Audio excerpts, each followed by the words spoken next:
السلام علیکم. د ریحان نیوز میډیا درنو لیدونکو ستړي مشئ. پام رااړوم د نن ورځې مهمو او وروستیو خبرونو ته. دفاع وزارت وایي 10 ولایتونو کې پیل شو عملیاتو کې 152 وسلوال وژل شوي. دفاع وزارت د افغانستان په 10 ولایتونو کې د افغان دفاعي امنیتي ځواکونو د پوځي عملیاتو د پیل خبر ورکوي. د دفاع وزارت د ویان فواد امان په وینا په دې عملیاتو کې چې پرون د جمعې په ورځ وشول 152 وسلوال وژل شوي او له 50 زیات نور ټپیان دي.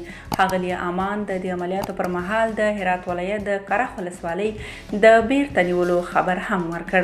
په دې عملیاتو کې د هرات ولایت کرخ ولسوالۍ د طالبانو له ادارې څخه آزاده شوه او اوس دا ولسوالۍ په بشپړ ډول د افغان ځواکونو په ولکه کې ده.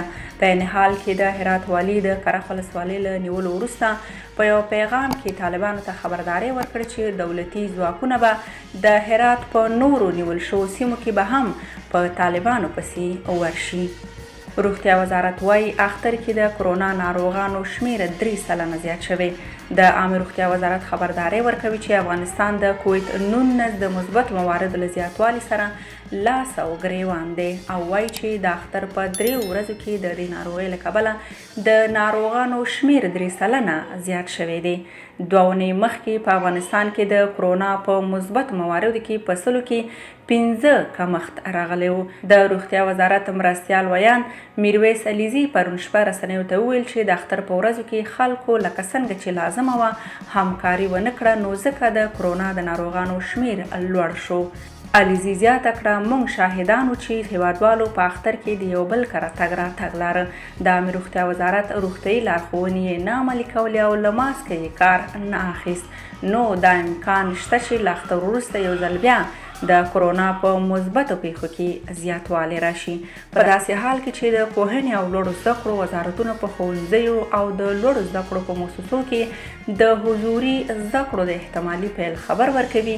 د عامه روغتیا وزارت د کرونا د لوړ تهدید خبرداری ورکوي. لوړو زده کړو وزارت پوهنتونونو کې د زده کړو د پیل په اړه پریکړه کوي.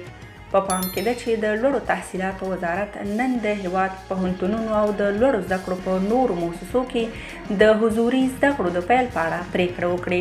د لوړو زده کړو وزارت ویان حمید عبیدي تیر ماښام له رسنیو سره په خبرو کې د لوړو زده کړو د مؤسسو له محصلانو غوښتنه وکړه چې د پریکړې په اړه د وزارت رسمي اعلامیې ته سترګې په لاره واوسي. عبیدي زیاته کړه په دې برخه کې د وروستۍ پریکړې په اړه به د وزارت د مشرتابه په غونډه کې بحث وشي او نتیجه به یې وروسته له رسنیو سره شریکه شي. په همدې حال کې د افغانستان د پوهنې وزارت اعلان کړی چې هغه ښوونځي چې د کرونا د 3مې څپې له کبله رخصت شوي وو له نږدې 1.5 میاشتې وروسته به بیا په تدریجي ډول پرانیستل شي. خو د روغتیا وزارت د کرونا وایروس مثبت مواردو ته په پام سره د ښوونځیو او پوهنتونونو د بیا پرانیستل کېدو په اړه خبرداری ورکړی. د امریکا د بهرنیو چارو وزیر انتوني بلینکن هند ته ځي. په پام کې ده چې د امریکا د بهرنیو چارو وزیر انتوني بلینکن سبا یکشنبه د زمري 3مه هند ته سفر وکړي. د امریکا د بهرنیو چارو وزارت پرون جمعه دا خبر ورکړ. ټاکل شوی چې ښاغلی بلینکن د چهارشنبې په ورځ له صدر اعظم نریندرا مودي او له خپل هندي سیال سره په نوي ډیلي کې وګوري. د امریکا د بهرنیو چارو وزارت وایي بلینکن به پر هغو امنیتي مسایلو سربیره چې د دواړو هیوادونو د ګټو لپاره مهم دي د ځمکې د تودوخې او د کرونا د وبا په اړه هم له هندي چارواکو سره خبرې وکړي. هند په آسیا کې د چین د تعرضي سیاستونو د مخنیوي لپاره د واشنگټن مهم متحد بلل کېږي. د امریکا د بهرنیو چارو وزارت وایي چې بلینکن به هند ته له 3 ورځني سفر وروسته کویټ ته ولاړ شي او د هغه هیواد له چارواکو سره به وګوري. د بلینکن له سفر سره په یو وخت کې د امریکا دفاع وزیر لویټ ایسټن هم د جنوب ختیځ آسیا خواته په سفر روانیږي. د آذربایجان او ارمنستان پر پوله ډزو کې یو ازري سرتیری وژل شوی.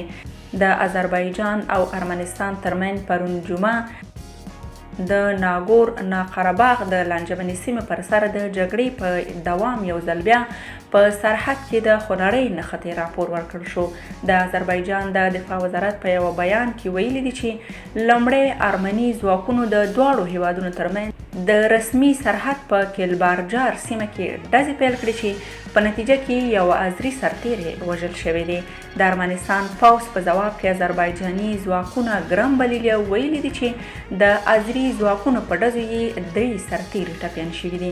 دا نښته یوه ورځ وروسته له هغه کېږي چې د آذربایجان یوې محکمې 14 ارمني پوځیان په غیر قانوني توګه له سرحده د اوښتو او د وسلو د لرلو په تور په 6 کاله بند محکوم کړ. د باکو د لوی جرایمو محکمې په خپل حکم کې ویلي چې دا کسان به د حبس د مودې له تېرولو وروسته خپل هیواد ته ولېږل شي. د ارمنستان لوري تر اوسه په دې اړه تبصره نه ده کړې، خو له دې مخکې یې دا ډول محاکمې غندلي دي او ویلي دي چې محکوم شوي د جګړې بندیان دي. قدرمنو لیدونکو، دا و د نن د پیل وروستي خبرونه. تر بیا ښه وختونه.